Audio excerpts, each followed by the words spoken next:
Acerca de la cena del Señor. Fuera más un privilegio también poder hablarle cuando Jesús reúne a sus discípulos para participar en aquel momento de la Pascua o de la cena del Señor. Pero en esta preciosa noche queremos traer algo nuevo a la vida de nosotros los creyentes. Y queremos predicarle bajo el tema la falta de misericordia en la vida de nosotros los creyentes.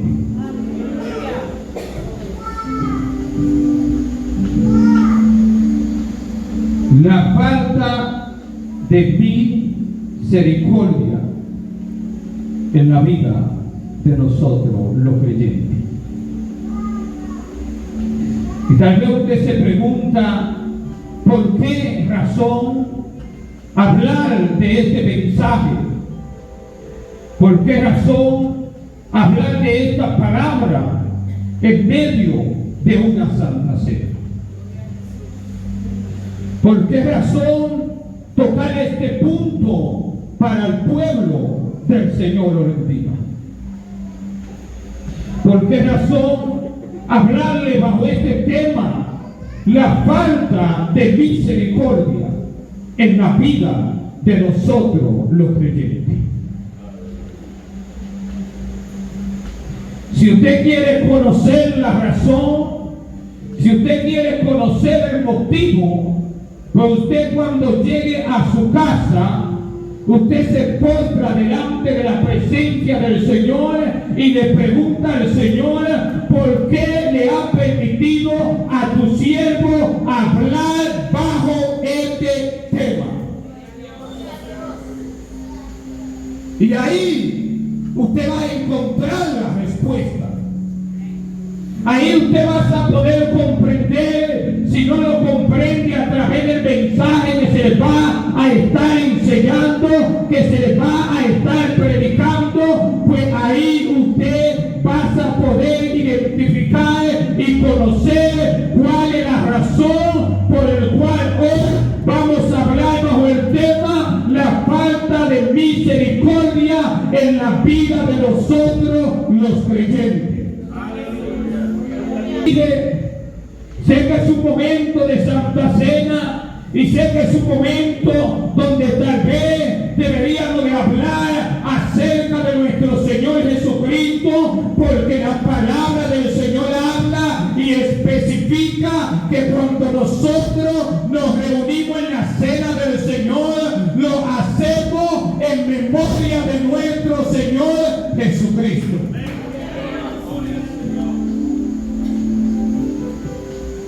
Pero para hacer esto, en memoria de nuestro Señor Jesucristo, en nosotros como pueblo de Dios debe de habitar una consagración delante de la presencia del Dios Todopoderoso. En aquel momento me llegaba esto a mi mente, a mis pensamientos, de hablar bajo este tema. Aleluya. ¿Por qué razón?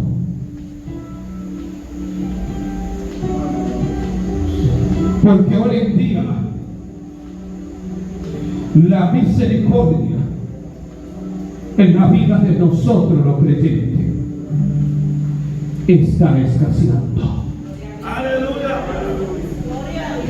Porque hoy en día la compasión en la vida de nosotros los creyentes, cuando vemos a alguien dentro de la congregación que ha fallado delante de la presencia del Señor, hoy en día al pueblo de Dios nos hace falta misericordia.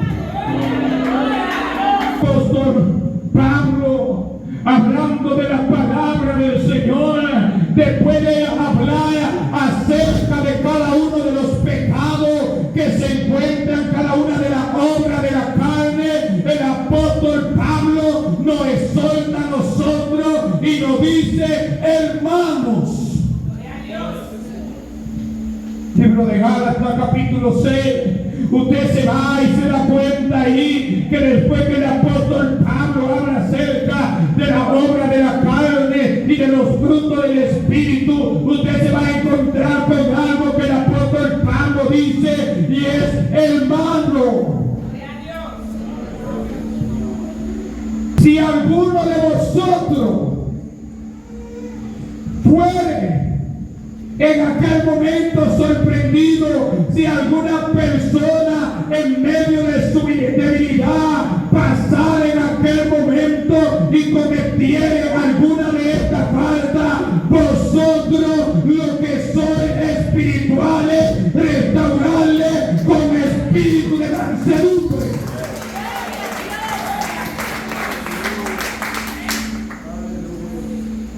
Viendo el pecado que cometemos.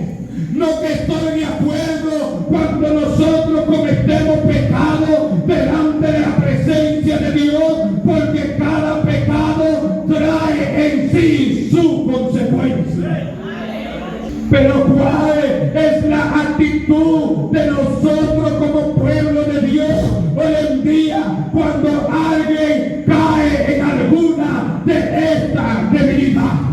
Es mi actitud que como creyente estoy en ese momento haciendo, actuando como dice el apóstol Pablo, o estoy actuando de una manera diferente. Gloria a Dios. Pensemos, analicemos en nuestra conciencia cuál es mi forma de actuar delante de la presencia de Dios y delante de mi hermano que camina junto conmigo en la casa de Dios cuando cae en alguna de estas faltas. El apóstol Pablo me aconseja a mí y te aconseja a ti y te dice que debemos de restaurarle. ¿Por qué razón? Él te dice a ti y me dice a mí que debemos de restaurarle. Hermano, si alguno fuere sorprendido en alguna falta, vosotros los que son espirituales, restaurale. ¿Y qué te está diciendo cuando te dice restaurale? Te está diciendo ayúdale nuevamente a poder estar edificado y estar firme delante de la presencia del Dios vivo. Es restauración.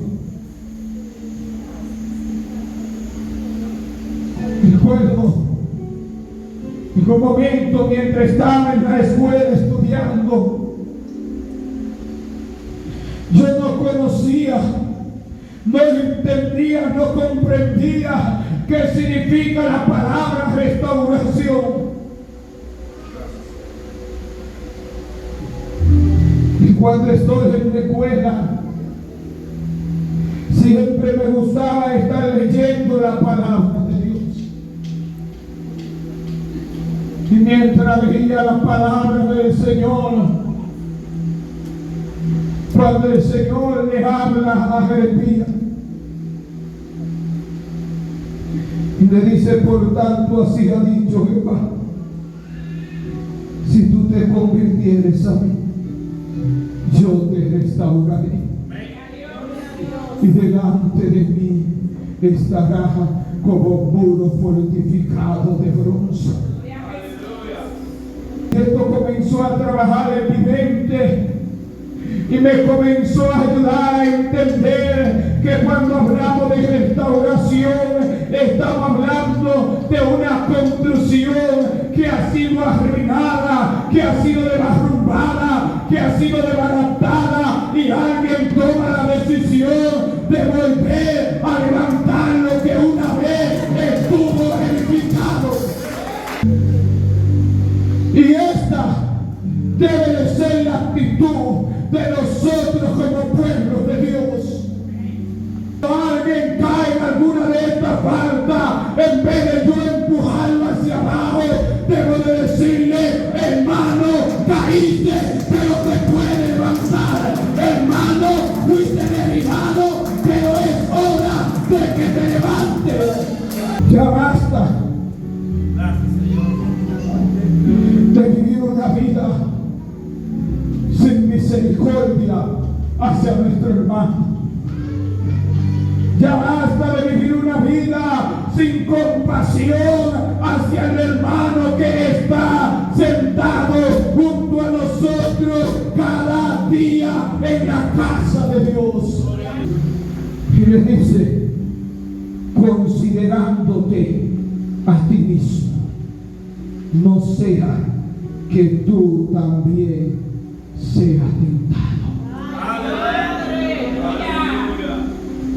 Me dice Adoni, cuando un hermano tuyo dentro de la congregación cae en alguna de las faltas, en vez de tú estar hablando en contra de tu hermano, toma una actitud de restauración.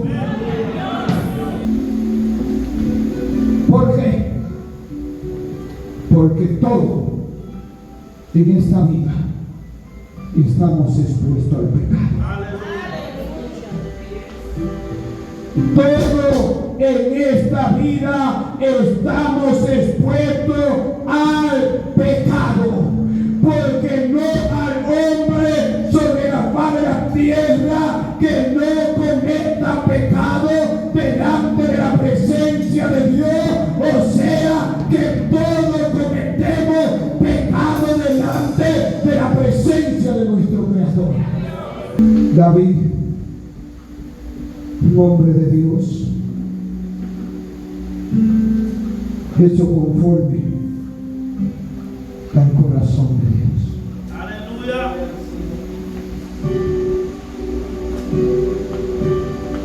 Alguien que de ser pastor de ovejas, Dios lo llevó a ser rey de Israel.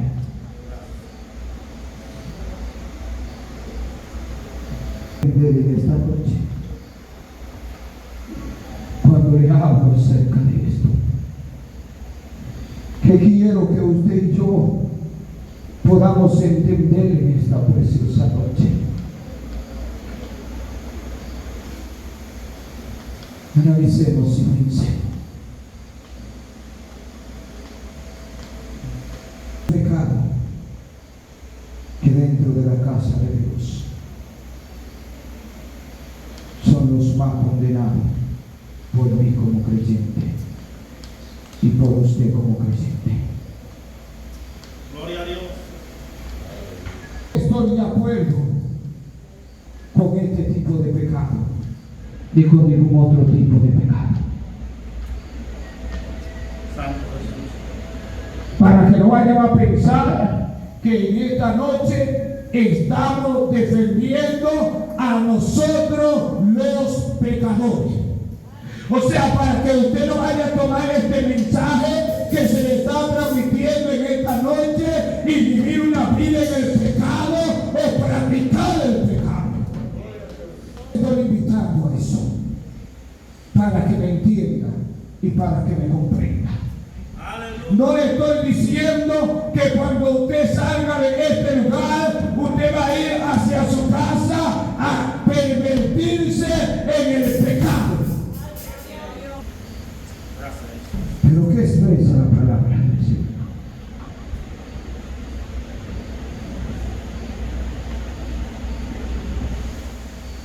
La falta de misericordia en la vida de nosotros los creyentes. ¿Cuál es la actitud de David cuando se le lleva aquella información? Como le decía, los pecados que son lo que más usted y yo condenamos delante de la presencia de Dios.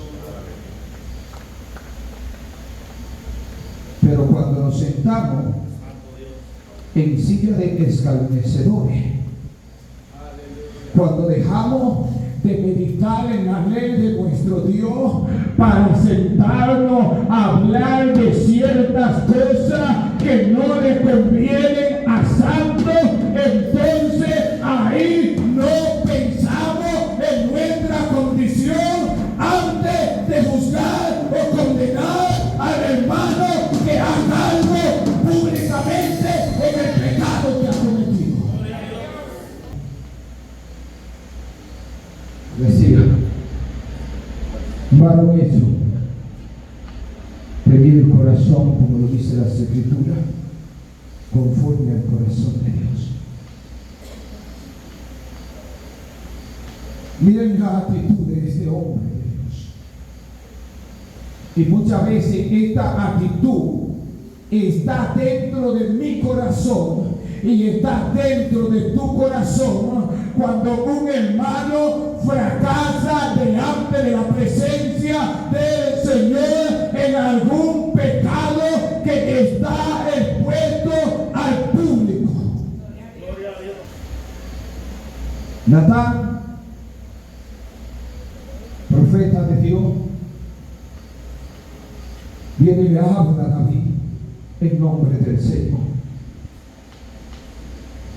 Y viene a hablarle en nombre del Señor y les trae algo en forma de una parábola. Le está trayendo algo terrenal para en ese momento tratar de comunicárselo con lo que él había cometido, con lo que él había hecho delante de la presencia de Dios. ¿Cuál es la actitud de David? Natán le comenta y le habla a David acerca de un hombre que tenía una corderita, era pobre, y que este hombre era la única corderita que tenía, pero que había otro hombre rico, el cual tenía a su disposición un sinnúmero de corderitas, un sinnúmero de vacas, o sea que el hombre no le hacía falta nada en cuanto a lo que él tenía.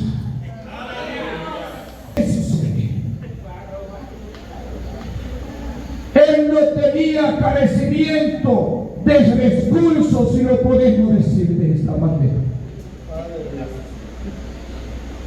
Se le dice que vino un caminante hacia aquel hombre rico y él no quiso tomar de lo que él tenía, sino que fue y se apoderó de aquella sola corderita que tenía aquel pobre.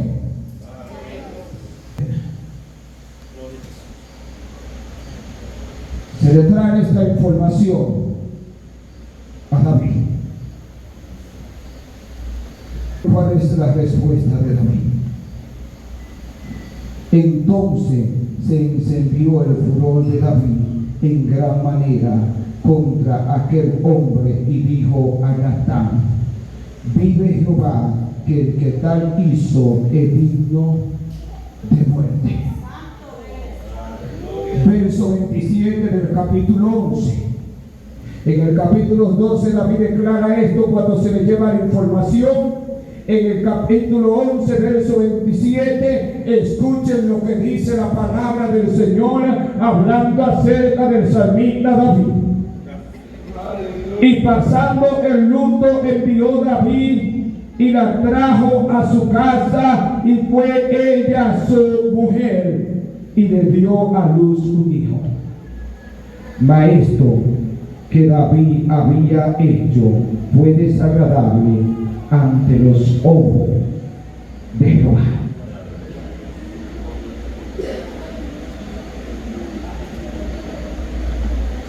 La falta de misericordia en la vida de vosotros los creyentes.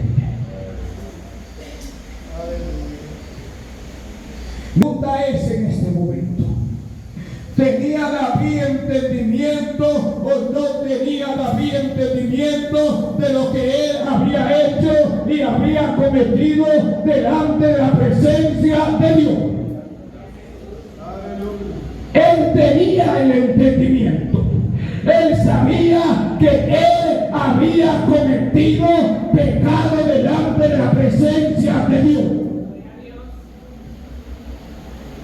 Él sabía que con la espada de los amonitas él había mandado a matar a Urías Esteo, por cuanto el plan que él planificó no le dio resultado.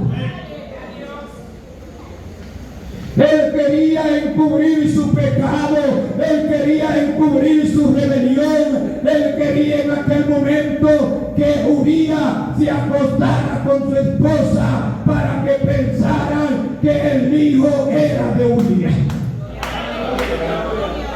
Como nada se puede ocultar delante de la presencia de Dios, porque tarde o temprano lo oculto tiene que venir a la revelación y a la manifestación.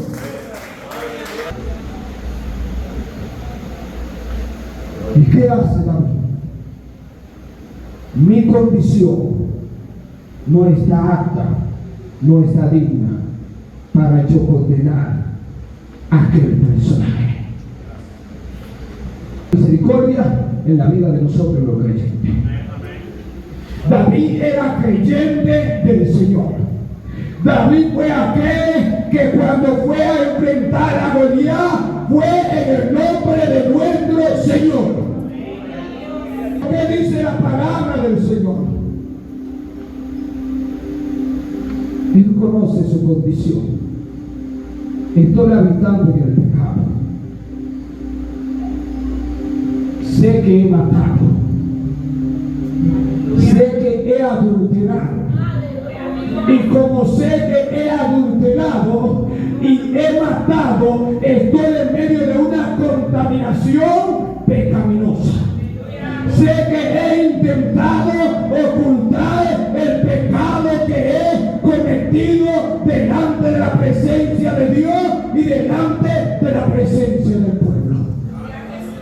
A pesar de que sé que esto está pasando en mi vida espiritual, tengo el valor y tengo la osadía para condenar a mi hermano. Aleluya. Aleluya. Sé que eso es. Pero ni aunque sé que estoy como los fariseos, que por fuera estoy como un sepulcro blanqueado, pero por dentro estoy lleno de podridumbre.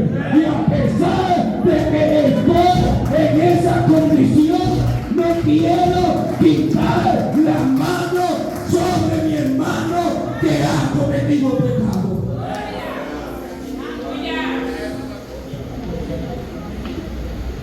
No quiero apartarle el látigo.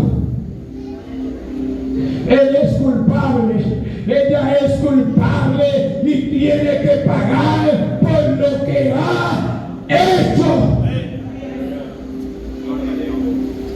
Gloria a Dios. A doña Heredia está equivocado. Está en un error grave.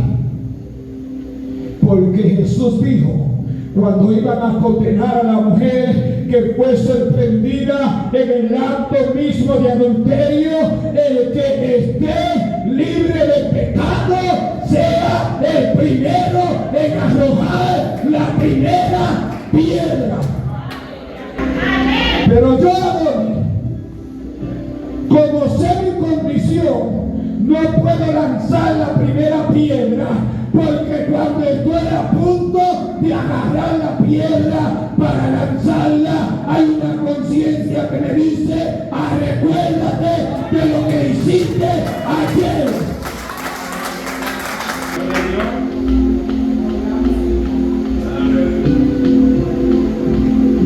Cuando voy a arrojar la primera piedra, antes de hacerlo, hay una conciencia que me revela y me dice, acuérdate, Abeli, que tú también estás expuesto al pecado y esta no es la actitud que debe de tomar. Necesitamos un pueblo que tenga misericordia, un pueblo que tenga compasión. Necesitamos un pueblo que sea capaz de decir, es hora de restaurar, es hora de levantar al caído, es hora de cerrar los portillos que han sido rotos. Hora de que Adoni Heredia no sea condenador, sino que ya era de que Adoni Heredia sea un restaurador, un restaurador de los portillos que están abiertos, de los portillos que necesitan ser reparados. ¿Qué hace el agricultor? Cuando tiene una tierra y no quiere que la viña, el fruto de su trabajo, el fruto de su sudor, sea dañado por los animales o por la fiera del campo. Cuando él se da cuenta que un animal ha entrado a su propiedad, el agricultor comienza a rondar la palizada para ver dónde está la brecha, y como sé que hay una brecha, necesito el martillo, necesito el machete, necesito la cola, porque voy a reparar el portillo que está abierto. Y eso, iglesia, está faltando dentro de mí como creyente, y está faltando dentro de usted como creyente. Gloria a Dios. Judas, capítulo 38 de Génesis. Estudie esa historia. Cuando Judas se da cuenta de que Tamar le llega la información a él: Tamar, tu nuera, está encinta, o sea, está embarazada.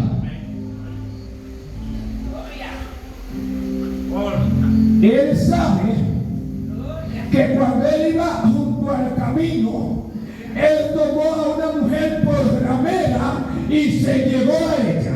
Él sabe que él ha cometido pecado, y aunque él sabe su condición, sáquenla, sea quemada, sáquenla, sea quemada. Y no debería de ser sáquenla, sea quemada, debería de ser hoy en día como pueblo de Dios.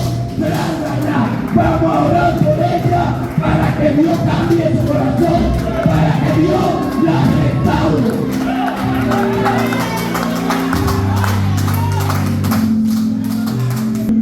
Pero no sáquenla, sea quemada, porque es muy fácil yo, Adoni Heredia, ver la paja que está en el ojo de mi hermano, pero no ver la viga que hay dentro de mi ojo. Eso es mi condición. Y revisa tu condición. Y si te encuentras apto para condenar a tu hermano, recuerda que con la misma medida con que tú me miras a mí, con la misma medida con la que yo te mira a ti, con esa misma medida vamos a ser medidos.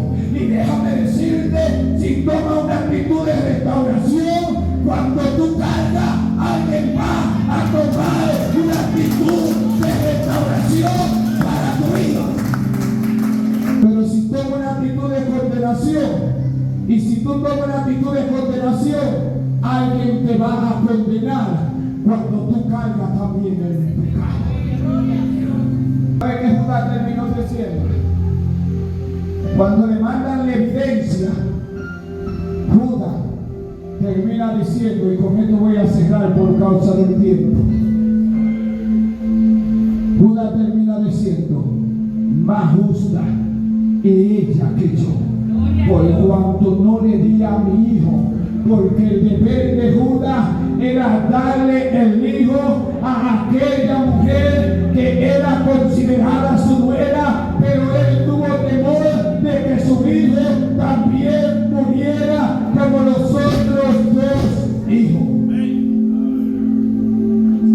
una palabra de esperanza a la mujer y le dice: quédate en la casa de tu padre con tu viudez hasta que el muchacho crezca. En pocas palabras le está diciendo: cuando el muchacho crezca, él te va a ser entregado, pero como tamaño que el muchacho no le había sido entregado, ella tuvo que tomar una decisión.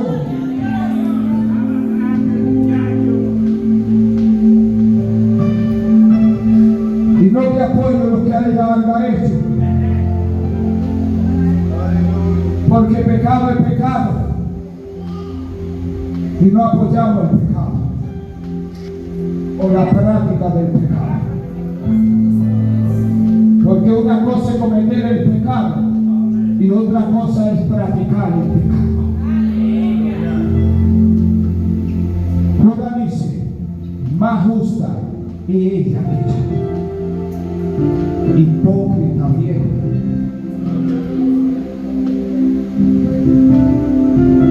¿Por qué no tomaste esa actitud antes de declarar la palabra de condenación sobre tu hermano? Ahora que tu pecado que estaba oculto ha sido revelado, quieres tener misericordia y compasión de tu hermano.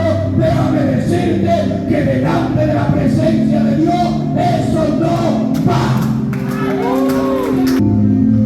Después de mi pecado es revelado, igual que el salmista David. Ahora quiero tener compasión de mi hermano. Pero mientras mi pecado estaba tapado bajo la alfombra, mientras él estaba oculto y no había quien levantara la alfombra, pero ahora como hubo alguien que levantó la alfombra y se ve tu pecado, entonces queremos tener compasión del hermano que está a nuestro lado.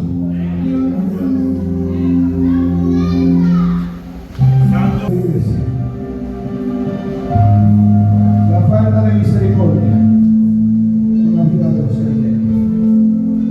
Resolvémosla en nuestro corazón y pensemos: ¿cuál es mi actitud cuando alguien cae delante de la presencia de Dios?